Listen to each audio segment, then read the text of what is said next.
Pleasure to introduce Nicole Ardoin, Assistant Professor of School of Education, the Woods Institute for the Environment at Stanford University, and Jason Morris, Vice President of the External Affairs and Programs at NatureBridge.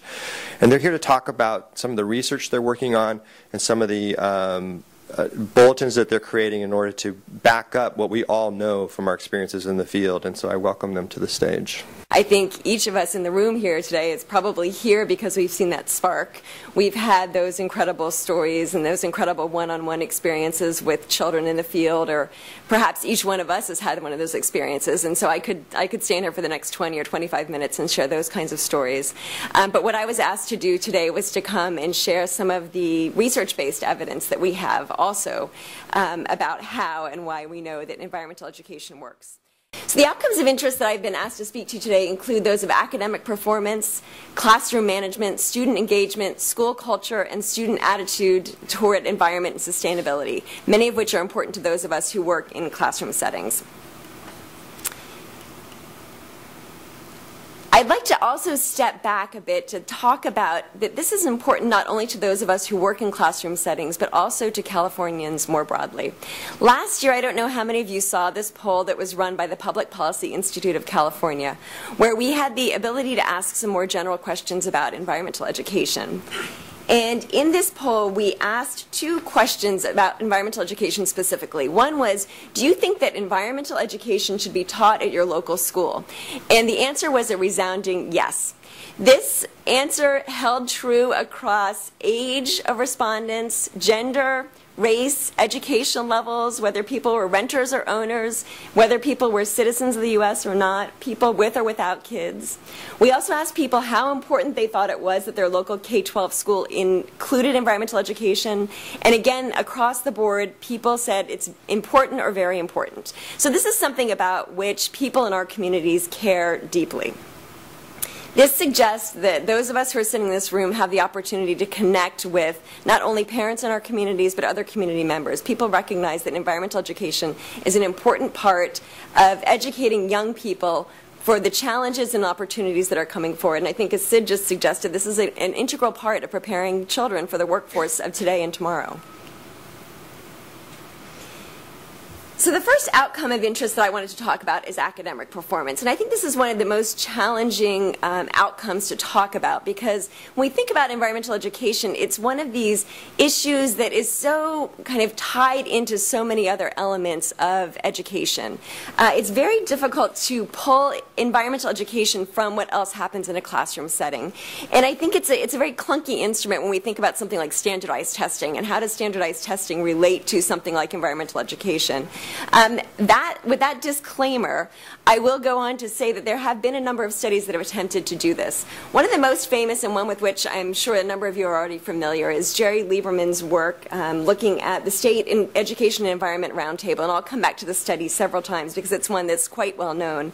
It actually has two parts to it, and I'll start with mentioning the first part, which is that there was a 2005 study done in 8 California elementary schools. And this was actually a quite well-designed study because it included 4 schools that used an environment-based curriculum. So they called this the environment as an integrating context. So this is an infusion approach where they included environmental education in all different subjects. And then they compared it against 4 schools that used more traditional methods. They examined standardized testing scores for 2nd through 5th graders over a 5-year period. And in 42% of the cases, they found that students from the environmental education schools, or the schools that used environment as an integrating context, scored significantly higher on standardized tests. This is the California STAR test, as I'm sure many of you are familiar with this, than the students from the non-environmental education schools in the traditional subjects of reading, mathematics, language, and spelling. Now, I'll come back to the environment as an integrating context study because they also looked at this across a number of states throughout the United States, which is also quite interesting when they compared it across a number of other areas, not only in standardized testing. But I know that, again, when you're thinking about those of you who are district administrators or school administrators, you think about this. Standardized testing is certainly one of the areas of academic performance in which many of us are very interested. Another study in the state of Washington that used standardized test scores as a metric looked at more than 600 eighth graders from 20 schools during the 2002 and 2003 school year, and found that students from schools with rigorous environmental education programs scored significantly higher on mathematics and writing state tests than students from schools with the traditional curriculum. And they note that their study illustrates that students with EE programs can perform at least the same level as well as higher on many of these areas that are of interest. And this is refuting the claim that a lot of people feel that doing environmental education actually takes away from the basics. And the argument would be that environmental education can really elevate the basics to a different level. And the suggestion here is that when we think about the crisis that occurs in taking time away from something, I think that it was Craig who mentioned earlier, there's this sense that doing something like environmental education takes time away from the traditional curriculum. And the argument here would be that it actually enriches the traditional curriculum. So it provides an opportunity for students to become interested and engaged. A lot of the area of interest at Stanford currently, and in particular my research group, is trying to think about what is the role of interest and what's the role of sparking student engagement and interest and getting kids really excited about what they're learning. And I think environmental education provides an opportunity almost like no other to do that. It provides this authentic engagement not only in the curriculum in a school setting, but also getting kids outside, getting their hands in the dirt if you have a school garden, getting them to go out to a local park or a local environment, getting them in the community to do something authentic in a way that no other learning opportunity can do. This is a study of schoolyard habitats in Texas, and many of you might be familiar with National Wildlife Federation's Schoolyard Habitat Program. They've actually done a number of studies of this, and this is just one particular example that was published in the peer-reviewed literature. And what we've done in this is to try to look across the peer-reviewed literature, but there also are a number of studies that are published in the gray literature, so that's what we call evaluation studies.